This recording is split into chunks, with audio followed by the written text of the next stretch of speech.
তো আপোনালোকে গমে পাইছে ন গুৱাহাটীত যে ডাঙৰ এক্সিডেণ্ট এটা হ'ল গুৱাহাটীত জালুকবাৰীত ভয়ংকৰ এক্সিডেণ্ট এটা হ'ল তেখেতসকল আছিলে আছাম ইঞ্জিনিয়াৰ কলেজৰ 7জনকৈ ছাত্ৰ নিহত হ'ল আৰু কেইজনমান আছে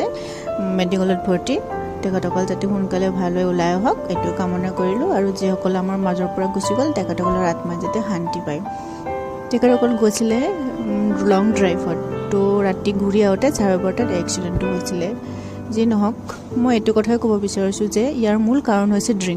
ড্ৰিংকছ কৰিছে কাৰণে আজি এনেকুৱা হৈছে যদি ড্ৰিংকছটো বন্ধ কৰি দিয়ে টোটেলি তেতিয়াহ'লে মানুহৰ এনেকুৱা কেতিয়াও নহয় বহুত মানুহ জীয়াই থাকিব আজিও বহুত মানুহ এনেকৈ মৰি আছে মদ খাই মৰিছে এই মদটো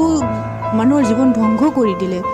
মানুহক জীয়াই থাকিবলৈ দিয়ক আৰু মদটো বন্ধ কৰি দিয়ক চৰকাৰক এইটোৱে ক'ব বিচাৰিছোঁ যে মদটো যাতে অতি সোনকালে বন্ধ কৰি দিয়ে আৰু মানুহৰ জীৱনবিলাক যাতে ৰক্ষা পায় বাছ এইখিনিয়ে ক'ব বিচাৰিছোঁ ধন্যবাদ।